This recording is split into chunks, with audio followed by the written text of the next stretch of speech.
말라기서 3장 7절에서 12절, 말라기서 3장 7절에서 12절, 마가복음 12장 41절에서 44절이니까 먼저 말라기서 말씀을 보도록 하겠습니다. 구약성경 1331쪽에 있습니다. 말라기서 3장 7절에서 12절, 1330, 31 찾으셨으면 저하고 교독하겠습니다. 만군의 여호와가 이르노라. 너희 조상들의 날로부터 너희가 나의 규례를 떠나 지키지 아니하였도다. 그런즉 나의 규례를 떠나 그런즉 내게로 돌아오라. 그리하면 나도 너희에게로 돌아가리라 하였더니 너희가 이르기를 우리가 어떻게 하여야 돌아가리까 하는도다. 사람이 어찌하여 남의 것을 도둑질 하겠느냐. 그러나 너희는 나의 것을 도둑질하므로 말하기를 우리가 어떻게 주의 것을 도둑질하였나이까 하는도다. 그리고 11조와 넘어오니라. 너희 곧 온 나라가 나의 것을 도둑질하였으므로 너희가 저주를 받았느니라. 만군의 여호와가 이르노라. 너희의 온전한 11조를 창고에 들여 나의 집에 양식이 있게 하고 그것으로 나를 시험하여 내가 하는 일을 보고 너희에게 보호를 쌓을 곳이 없도록 믿지 아니하나.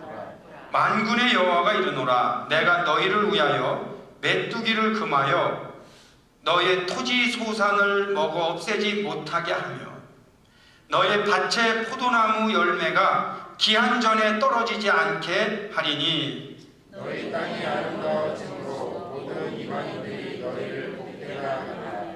만군의 여호와의 말이니라. 아멘. 이 본문 말씀을 주보를 잘 끼워두시고요. 그 다음에 마가복음 12장 41, 42절을 보겠습니다.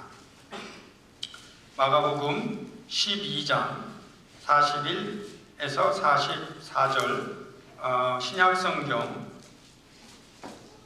77에서 78쪽에 있습니다. 마가복음 12장 41절입니다. 봉독합니다. 교독합니다. 예수께서 헌금함을 대하여 앉으사 무리가 어떻게 헌금함에 돈 넣는가를 보실세 여러 부자는 많이 넣는데 한 가난한 가부는 와서 둘레또 돈한 구데라기를 얻는지라. 예수께서 제자들을 불러다가 이르시되 내가 진실로 너희에게 이르노니 이 가난한 과부는 헌금함에 넣는 모든 사람보다 많이 넣었도다. 그들은 다 풍족한 중에서 넣었거니와 이 과부는 그 가난한 중에서 자기의 모든 소유 곧 생활비 전부를 넣었느니라 하시니라. 아멘. 감사합니다. 다시 이제 말라기서를 보시면 되겠습니다. 오늘 제가 말씀의 제목은 헌금의 영성이라고 붙였습니다. 저는 그 한때 한국에서 영성만 붙이면 책이 잘 팔리는 시절이 있었어요. 영성이 한국 교회에 유행을 했습니다. 물론 어떤 분이 한 분이 깊은 영성 그래갖고 책을 냈는데 많이 팔렸어요. 물론 제가 보니까 전혀 깊지도 않은데 뭘 이걸 영성이라고 냈나 봐서 당황스러운데도 하여튼 영성만 붙이면 나가서 많은 분들이 영성 소리를 많이 붙였어요. 근데 저는 개인적으로 뭐 기도의 영성, 말씀의 영성, 생활의 영성, 또 심지어는 영적 독서 뭐 하면서 하여튼 이 영성자를 많이 붙일 때 저는 어느 거에도 영성이란 단어를 붙이질 않았어요. 다만 제가 한 가지 영성을 붙이는 단어가 딱 하나 있습니다. 그게 바로 헌금의 영성입니다. 제가 개척을 할 때 저희가 13년째 접어들고 있는데 저희 주보에 보시면 거기에 토론토 말씀의 교회 그 뒷부분에 교회 중점사항, 그러니까 나무 이렇게 있는 그런 교회 중점사항 부분에 보면 거기에 예배의 중점사항이 있죠. 예배의 중점사항에 세 가지를 제가 사실은 개척할 때부터 마음에 두고 하기로 한 게 있어요. 한번 여러분이 읽어주세요. 제가 1 하면 1, 2, 3. 제가 왜 이거를 예배에 넣었을까요? 사실은 한국에서는 이거를 제가 몰랐어요. 제가 목회를 할 때 교회를 본격적으로 나간 거는 중학교 2학년 때거든요. 근데 교회 나가면서 배운 것이 얼마나 많은지 몰라요. 그래서 그때부터 저는 무슨 생각을 하고 사냐면 교회만 잘 다니면 세상에 성공할 수 있는 모든 건 다 배운다. 여러분 한번 아멘으로 좀 도와주세요. 제가 교회만 잘 다니면 세상에 성공할 수 있는 조건을 교회 생활만 잘하면 다 배운다는 걸 터득했어요. 처음에 나가니까 안내를 보라 그러면 안내를 볼 때 쭈삣쭈삣 할 수 없거든요. 복장을 잘하고 안녕하세요 하고 인사하고 안내 잘하는 이런 거를 서비스업을 배웠어요. 그 다음에 좀 이렇게 이제 한국에서는 문화개방 이런 걸 또 하거든요. 그럼 재능이 있다고 뭐를 시켜요. 근데 여러분 제가 뭘 했는지는 아무도 모르죠. 저는 음악을 못하니까 음악도 못하고 또 미술을 못하니까 데코레이션을 못했는데 그 문학의 밤에 참 꽃과 같은 게 하나 있는데 이게 꽁트입니다. 꽁트. 스탠딩 조크, 코미디 같은 건데 제가 그걸 했어요. 제가 이렇게 웃기는 사람이었어요. 그런데 조크도 하고 그러면서 배웠고 그 다음에는 때가 되니까 회장을 하라고 그런 거예요. 회장을 하고 나니까 뭐를 해요? 제가 중학교 3학년 때 회장을 했는데 회의를 인도해요. 자, 임원이 합니다 하고 회의를 인도해요.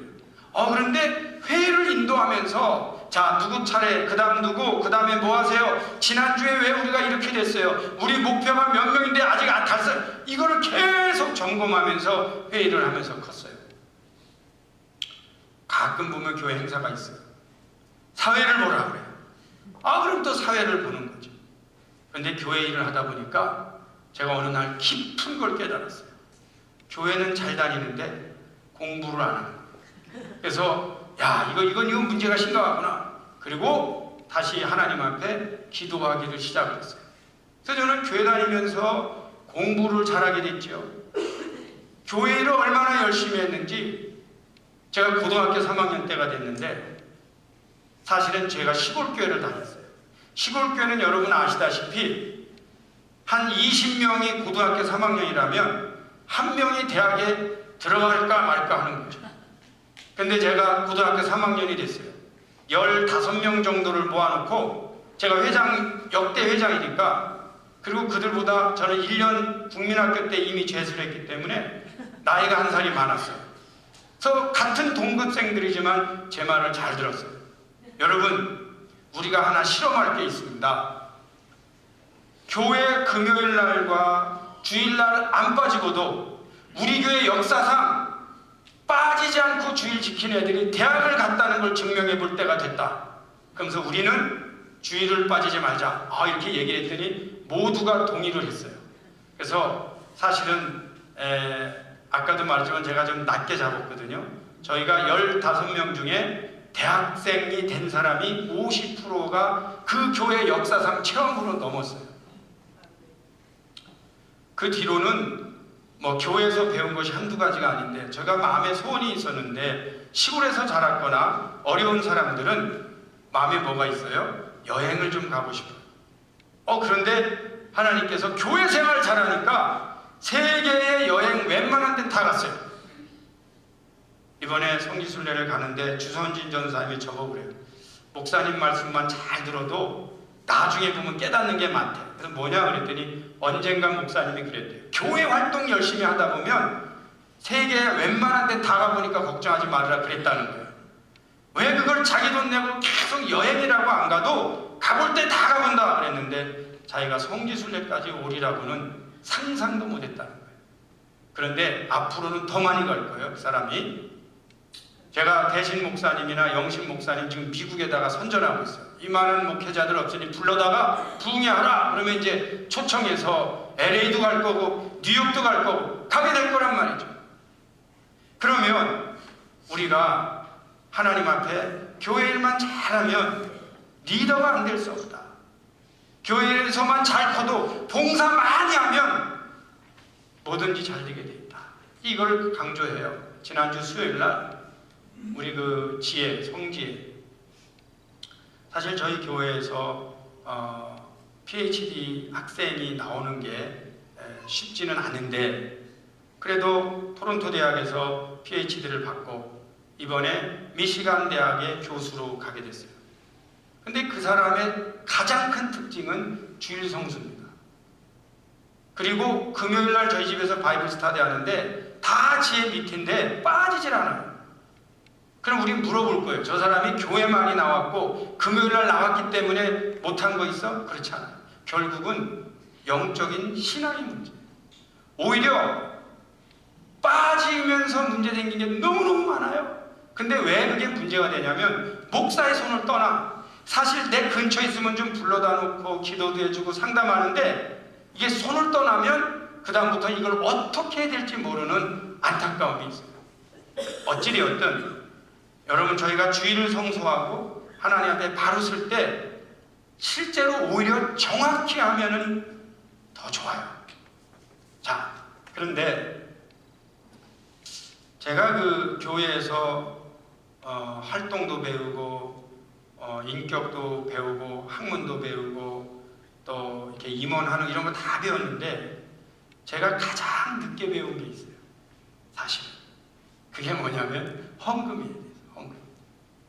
그건 언제 배웠냐면 저는 이렇게 누가 나한테 헌금 이렇게 해라 이게 가르쳐 주질 않았어요. 그런데 군대에서 제가 군목할 때도 중요한 건 알았지만 이렇게까지 뼈저리게 중요한 줄은 몰랐는데 언제 배웠냐면 목회하면서 배웠어요. 목회하면서. 또 한 가지는 더 구체적으로 말하면 이민 목회하면서 배웠어요. 이민교회 목회하면서 제 기억에 남는 게 한 2가지 정도가 있는데 그게 아마 오늘 설교에 좀 같이 되어질지 모르겠습니다만 제가 캐나다 와서 제가 1989년도 그러니까 1990년도 1월에 왔다고 보면 며칠 차이 안 나니까 그러면 지금 26년째 제가 살아가고 있어요. 그때만 해도 한국에서는 캐나다를 굉장히 잘 사는 나라 그리고 미국은 뭐 그냥 미제는 다 좋았어요.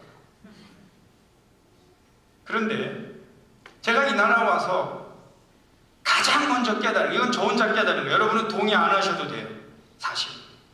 근데 제가 이 워스턴이라고 하는 이 미국 노스 아메리카라고 하는 데 와서 제일 먼저 깨달은 게 뭐냐면 하나님께서 이 사람들에게 너무나 많은 축복을 주셨다.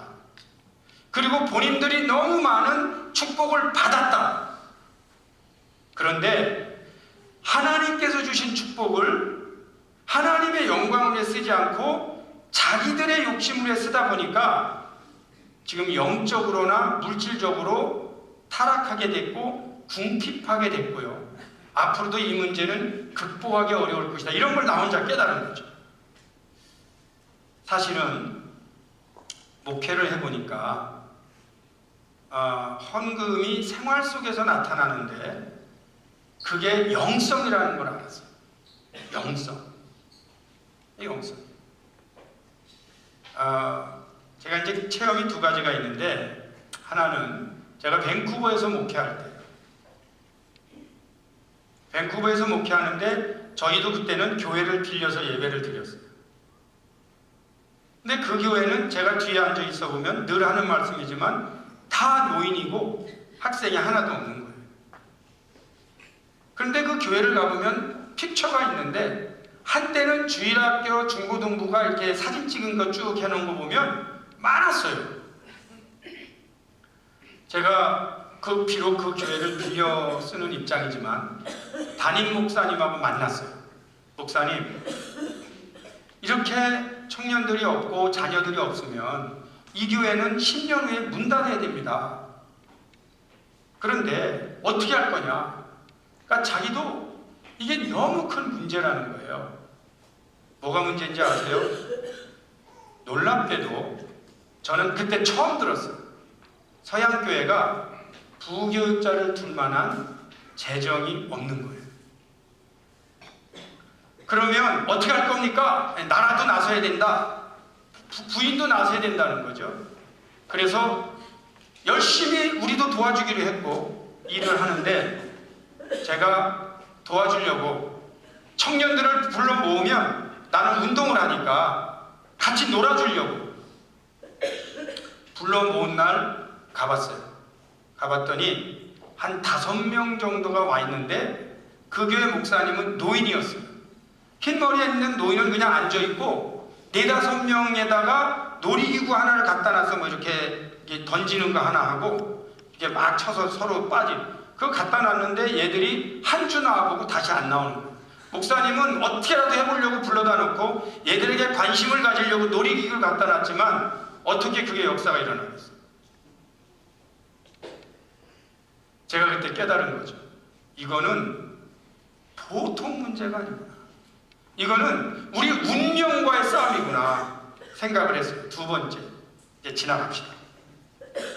제가 토론토에 와서 공부를 하고 있을 때인데, 여러분 누구나 다 그렇죠. 저도 박사과정에 공부할 때 이런 생각을 했어요. 내가 서양교회 가서 영어로 설교하면서 영어를 좀 늘려야겠다. 같은 봉사를 할 바에는 서양교회 가서 영어로 설교해야 되겠다. 근데 제 영어가 주일학교는 혹시 좀 봐줄까? 중고등부 애들이 얼마나 날카로운데 제 설교를 듣겠어요? 그래서 이제 저에게 늘 성경을 가르쳐주는 그런 교회로 가서 제가 이제 상담하려고, 그 목사님, 저희가 여러분 아시는 그 유명한 쉘본 제가 살았는데, 이 쉘본 길만 하나 건너면 거기가 윌로데일이라고 그래갖고 백만장자들이 사는 데고, 그 백만장자들이 사는 동네 근처에 제가 살았습니다. 근데 거기는 아주 그 유색인종도 많고, 또 죄송하지만 그 자비스나 처치 가면은 그 거리의 여인들도 많은 그런 데 제가 살았어요. 근데 이제 길 건너가갖고, 왜냐하면 여기 교회들은 다 재정이 없으니까 길 건너가서 그 교회 목사님한테 가서 제가 그랬어요. 저 사실 토론토 대학에 신학 박사학위 하고 있고 그런데 제가 주일학교 정도는 할 수 있으니까 나를 좀 써달라 그랬어요. 근데 그분의 대답이 놀라웠어요.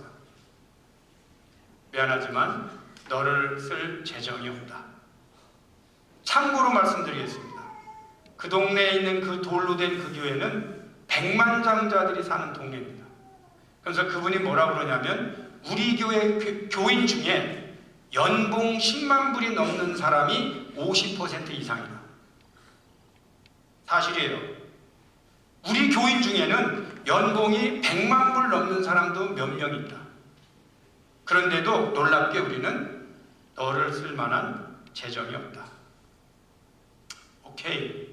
그래서 할 수 없이 제가 한국교회에 스테이 했던 적이 있습니다. 그러나 저는 거기를 못 갔다는 게 아니고, 이 정도로 심각하구나를 깨달은 거죠.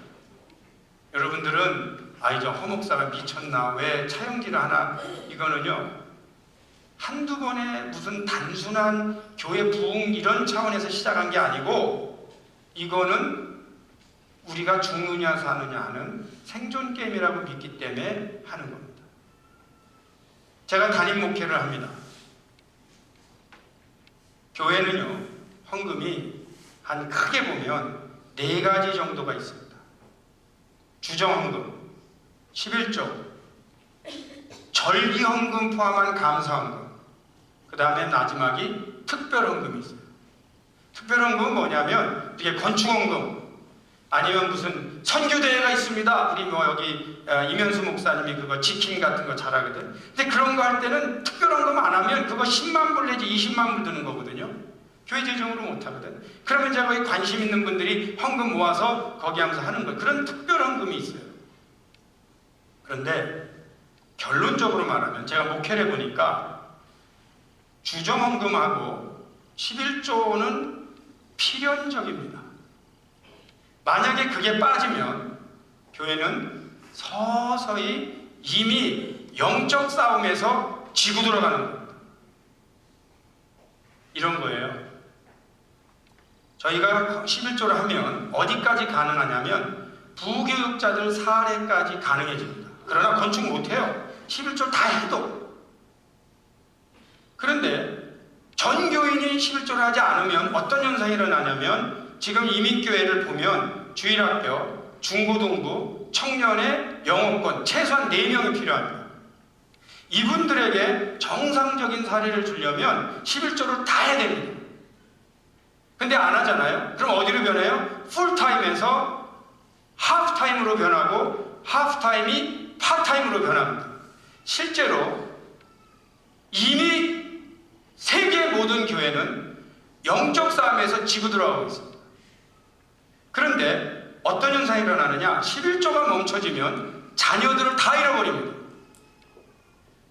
이미 게임이 안 돼요. 목회를 해보니까 그래요. 이거는 오케이, 여러분이 동의하셔도 되고 오늘 설교 듣고 안 하셔도 돼요. 그러나 실제로 어떤 현상이 일어나고 있냐면 목회자들은 언젠가부터 헌금 선교를 안 하는 거예요.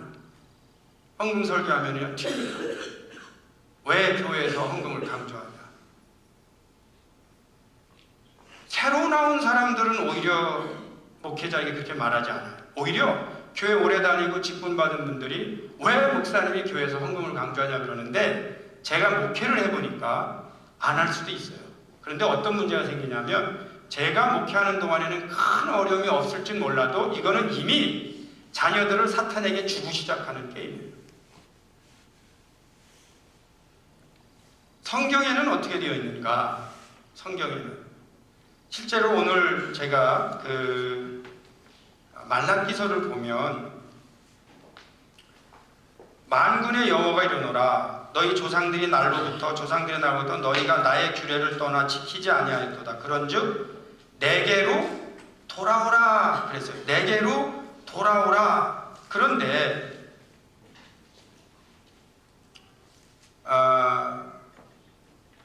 그리하면 나도 너희에게 돌아가리라.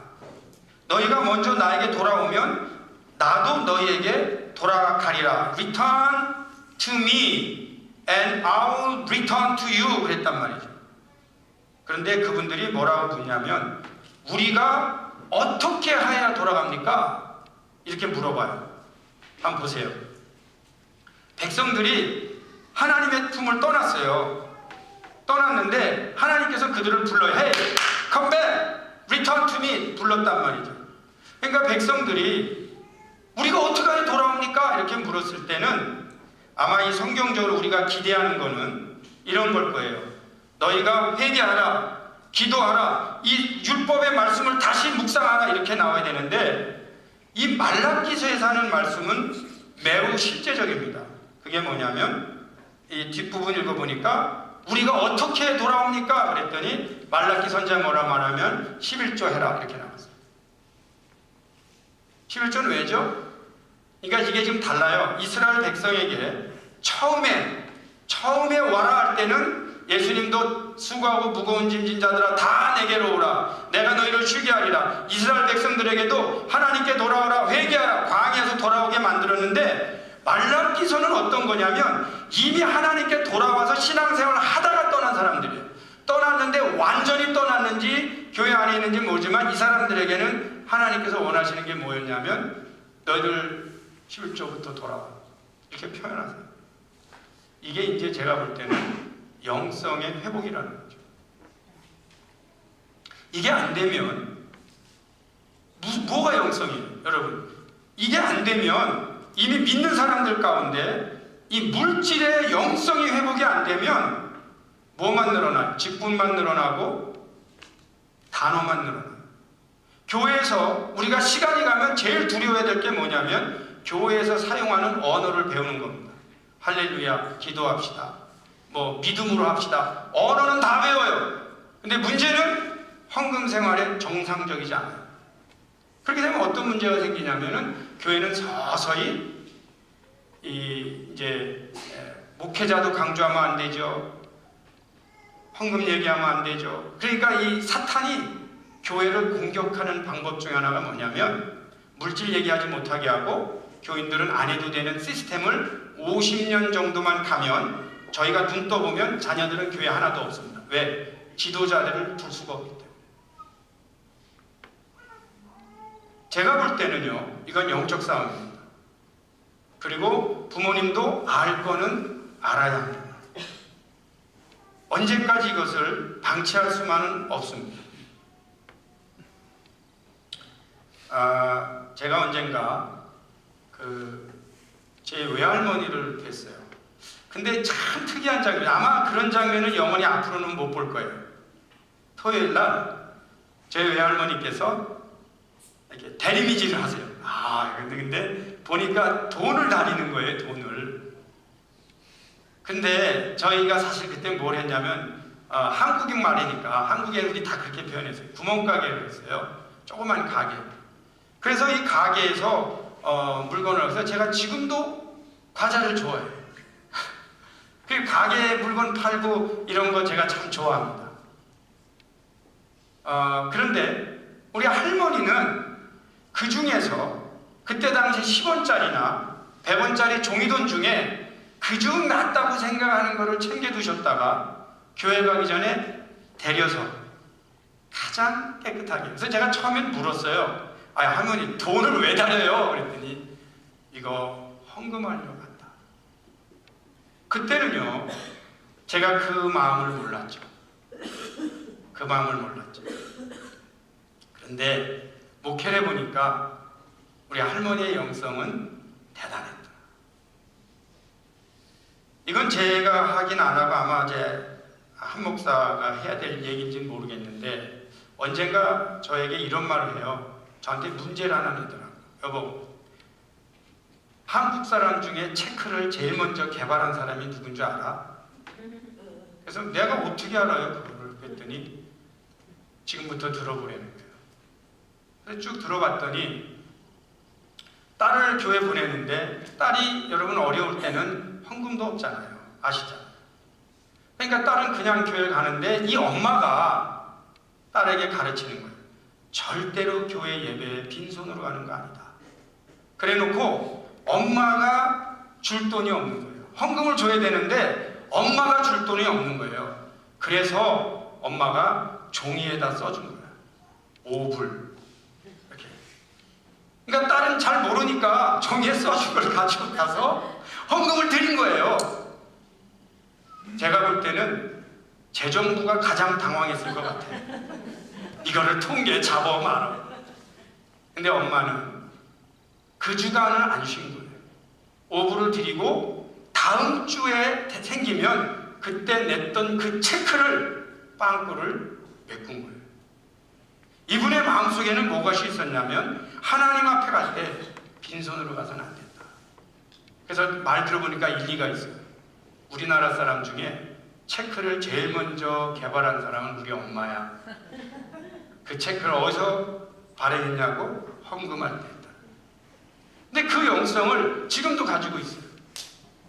그리고 하나님 앞에 가장 먼저 헌금부터 신경을 씁니다.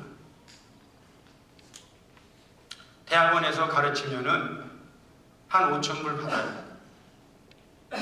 그거를 저희가 3년 전에 다 드렸어요. 하나님한테. 교회 재정이 부족해서. 그냥 우리가 거저 받았으니 거저 주자. 그래서 체크를 그대로 바로 해서 하나님 앞에 제 것까지 합쳐서 8,000불을 하나님 앞에 다 드렸어요. 실제로 그렇게 했기 때문에 저희가 굶느냐 못 사느냐 그렇지가 않더라. 근데 얼마나 기분이 좋은지 몰라요. 제가 어디 가서 이렇게 공돈이 생기면 하나님 앞에 드릴 걸 생각하면 가슴이 뛰어요. 아, 이거 그래도 하나님 주셨으니까 내가 드려야지 하는 마음이 가슴이 뛰어요. 물론 여기 젊은이들도 있습니다. 요즘 젊은이들이 뭐 사업을 시작하고 직장을 가면 제 마음에는 시작할 줄 알고 있는데 의외로 젊은이들도 경제적으로 어려운지 헌금 생활에 바로 서질 못하는 걸 봐요. 한번 이야기를 바꿔볼까요? 만약에 여러분 마음에 우리 자녀가 교회를 안 나오기 시작하면 얼마나 마음이 걱정되겠어요. 그리고 가만히 봤더니 이게 돈을 벌면서 11조를 안 해? 그러면 심히 걱정되지 않겠어요? 걱정이 안 되세요? 염려가 되죠. 제가 뭐가 되려고 저러나? 어려서부터 왜 저러나? 하나님께 드릴 걸 모른다. 이제 가정의 달입니다. 저는 이런 믿음을 갖고 살아요. 여러분 한번 잘 들어보세요. 우리 자녀들이 주일 성수와 11조 생활하면 절대로 망하지 않는다. 이 믿음을 한번 가져보세요. 아멘. 왜냐하면 그런 중요한 원칙에 빠져버릇하는 아이들에게 얼마나 많은 수단이 생기겠어요. 남자라면, 자녀라면, 세상에 이 땅에 태어났다면 내가 하나님 앞에 할 일이 뭔가를 정할 줄 아는 사람이 성공하지. 이거 뗄 때 다 이렇게 살다가는 뭐가 그들에게 안정되겠어요. 그런데 이게 벌써 조그만 아이들인데도 그걸 시작해? 그럼 벌써 내 마음에 확 와닿아. 이거 보통이 아니네. 야, 얘는 되겠는데? 벌써 와요. 우리가 하나님께서 내리신 명령들이 처음에는 잘 몰라요. 하나님께서 이런 말씀하셨어요. 좀 강하죠? 야, 11조 안 해? 너희들 내 거 도둑질하는 거 이렇게 표현하거든요.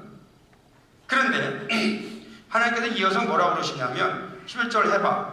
해보면 내가 복을 주나 안 주나 나를 테스트해봐.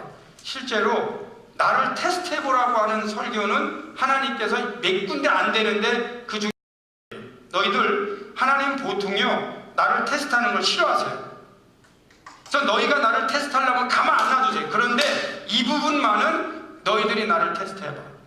내가 이거 제대로 하나하나 내가 한번 보여주겠다. 그런데 왜요? 믿음 생활 하다 보면 어려움도 당하죠. 그런데요, 이런 게 있어요. 하나님을 떠나서 받는 어려움은요, 절망이 굉장히 커요. 그런데 하나님을 믿으면서 받는 어려움은 연단으로 받아들이게 돼요. 아멘. 사람이요, 연단을 받을 때는 감사할 수 있어요. 그런데 절망을 하면 보이지가 않아요. 그렇기 때문에 주위의 대인관계가 깨져나가기 시작하고 가정관계가 깨져나가기 시작해요. 절망하니까. 그러나 연단이라면 서로의 손을 붙들어줘요. 여보, 우리 견딥시다. 이 시간은 하나님이 우리에게 주는 기도하라고 하는 시간이니까 견딥시다. 이 차이는 억만금을 주고도 바꿀 수가 없어요. 저는 누구보다도 저희 교회 교인들의 생활을 잘 알고 있습니다. 우리 교인들 참 어려워요. 그래서 솔직하게 제가 표현합니다. 제가 헌금 설교할 때는요, 마음이 너무너무 어려워요. 내가 못할 짓을 하는 건 아닌가? 왜 어려운 분들에게 자꾸 일어나?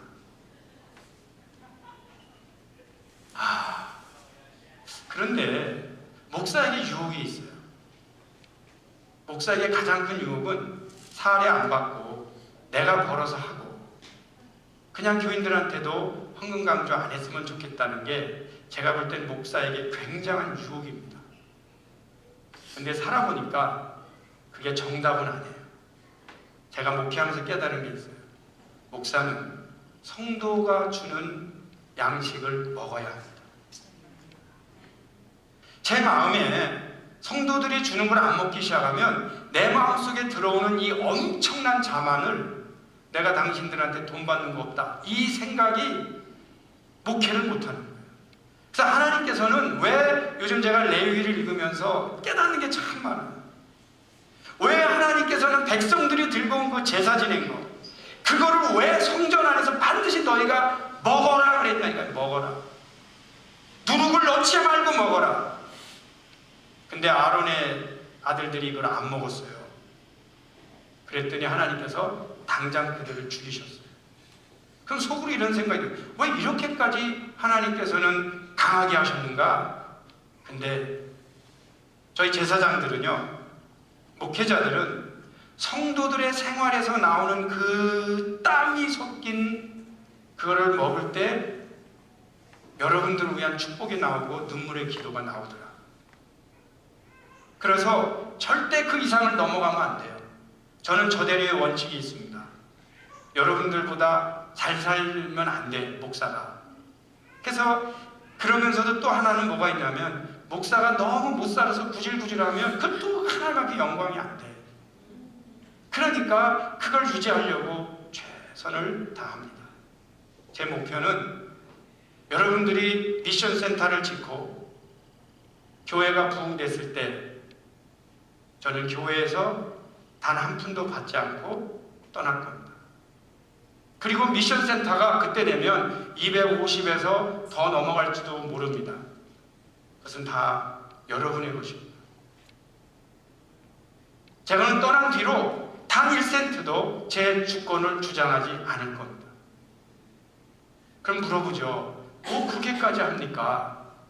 당신이 개척했고 당신이 20년 목회를 했으면 권리가 있지 않느냐?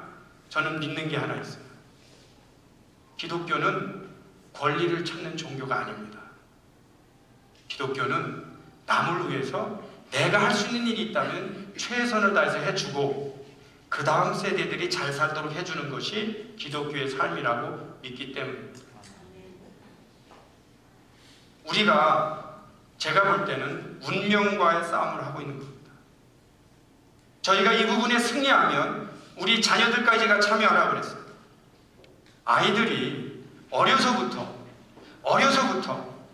건축에 대해서 생각하고 자기 돈을 절약하고 드릴 줄 알면 그 아이는 물어볼 것도 없이 큰 인물입니다.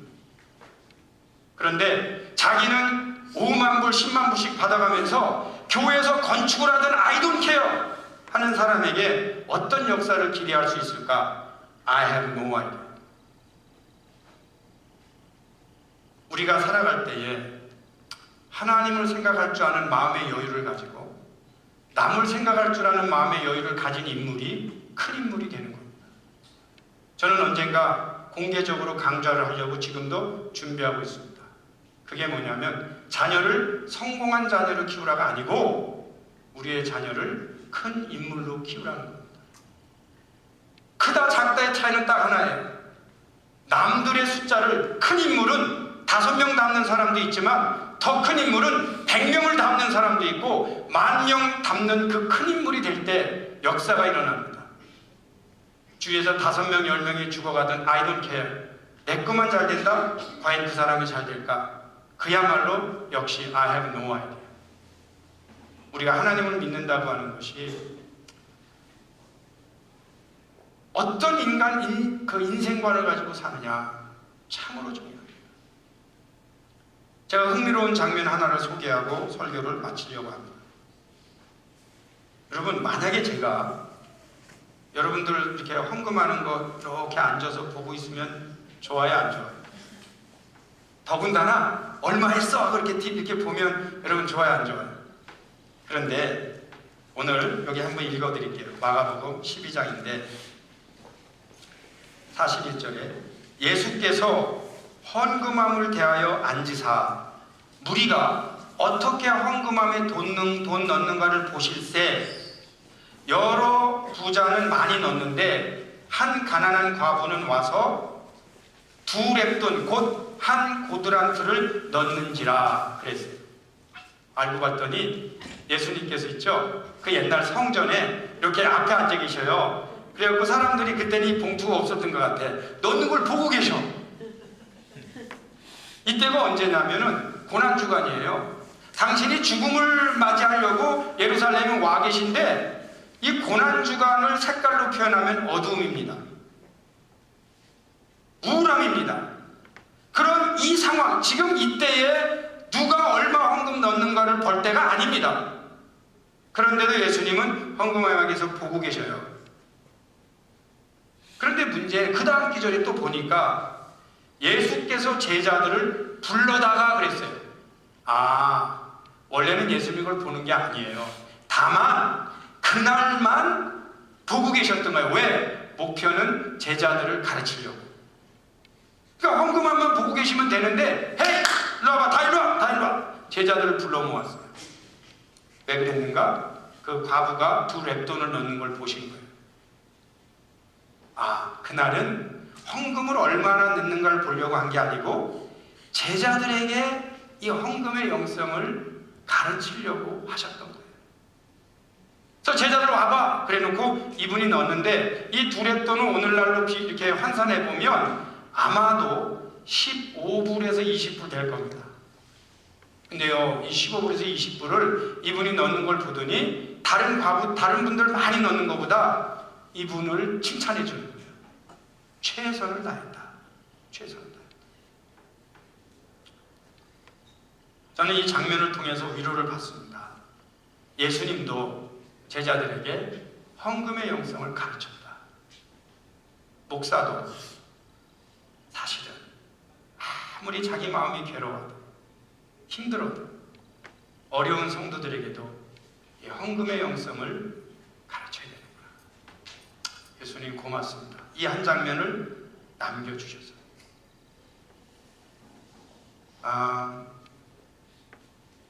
저희는 요즘 이제 결론만 내리면 사실은 미션센터 하자고 해서 교인들에게 300불씩 하자고 했는데 제가 틀렸는지는 모르겠지만 조금이라도 상식이 있는 분들은 300불 정도가 부담이 되는 액수는 아니라는 건 알 거고요. 목사님이 오죽하면 낮게 교인들에게 1년에 한 번 그 정도는 하라고 하셨겠는가, 저는 이해할 거라고 생각을 합니다. 그리고 생각이 있는 분들은 목사님은 많은 분들에게 가장 낮게, 그러나 모두가 참여하도록 했지만 실제로는 그거 갖고 안 되는 거를 아는 것도 여러분 가운데 있을 겁니다. 그러나 헌금은요, 철저히 즐거움으로 해야 됩니다.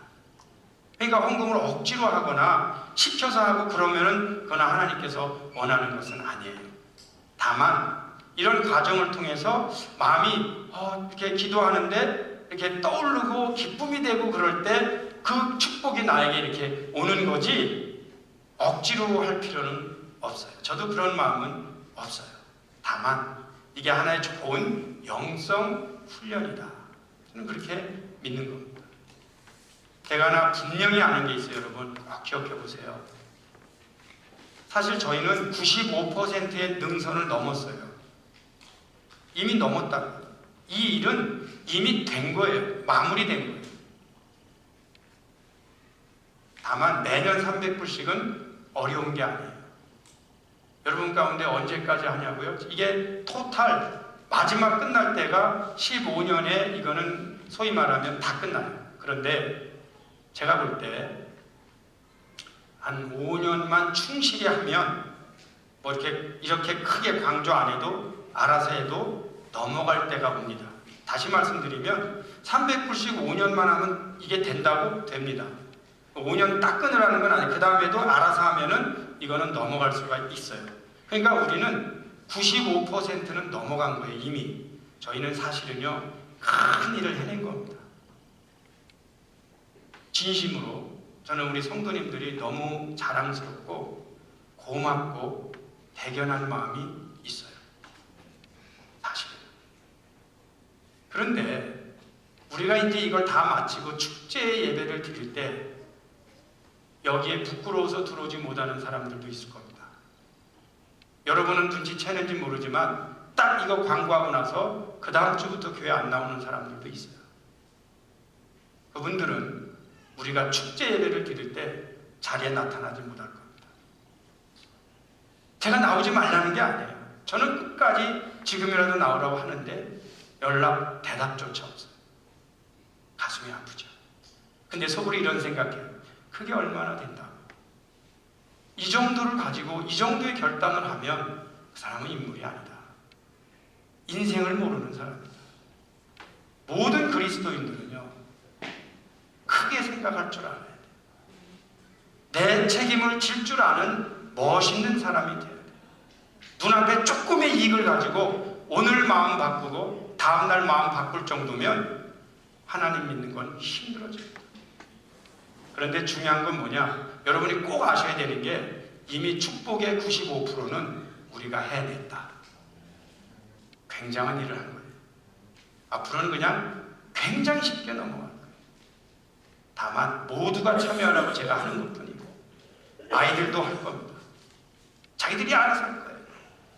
하나님 앞에 감사와 영광을 올려드리면서 이런 걸 하면서 오히려 우리가 헌금의 영성을 회복할 수 있기를 주의 이름으로 축원합니다. 기도합니다. 하나님, 우리 예수님께서 왜 물질을 향하여 말씀하실 때 사람이 두 주인을 섬길 수 없다. 너희는 이 땅에 물질을 쌓아놓으면 도둑도 오고 각종이 병충해가 이렇게 좀 먹게 되는데 그렇게 하지 말고 하나님의 나라에 쌓아두라. 예수님께서 왜 그렇게 가르치셨는지 저희들이 오늘 말씀 속에서 11조와 헌금 드리는 모습을 통해서 헌금의 영성을 회복합니다.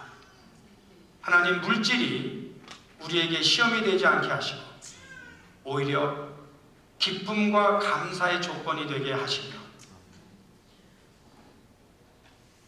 물질이 우리를 파괴하는 것이 아니라 우리가 물질을 조정하면서 거룩하게 사용할 수 있는 큰 인물들이 되기를 원합니다. 때로는 우리 사회 사는 젊은이들이 놀랍게도 물질에 일찍 무너져가는 모습을 볼 때 거룩한 하나님의 형상이, 더 거룩하고 능력 있는 종이 더 눈을 뜨고 은혜 받아서 그것들을 컨트롤하며 남을 살리고 하나님께 영광을 돌리며 자기의 가족을 먹일 수 있는 지혜와 성숙과 또 거룩한 우리 믿음의 자녀들 다 되기를 기도합니다. 지금 하나님, 이민자들은 쉽지 않은 시대를 살아가고 있습니다. 그러나 되돌아보면 오늘까지 산 것도 또 지금까지 우리에게 일용할 양식을 주신 분도 하나님인데 감사함을 우리가 다시 회복하게 하옵소서. 하나님, 저희 말씀에게 모든 성도님들이 최선을 다하여 정말 11조 생활을 하고 있는 거 알면서도 부족한 종은 또 순종하는 마음으로 메시지를 전합니다. 우리 믿음의 성도님들 피곤치 않게 하시고 승리하게 하시고 나중에 우리가 이 봉헌할 때 가슴이 정말 뛰고 뿌듯하게 하시고 그리고 우리가 조금 더 한 것 때문에 우리 다음 세대들이 그곳에서 마음껏 기도하고 찬양하며 전도하는 역사가 일어나도록 우리를 사용하여 주옵소서. 예수 그리스도의 이름으로 감사하며 기도드리옵나이다. 아멘.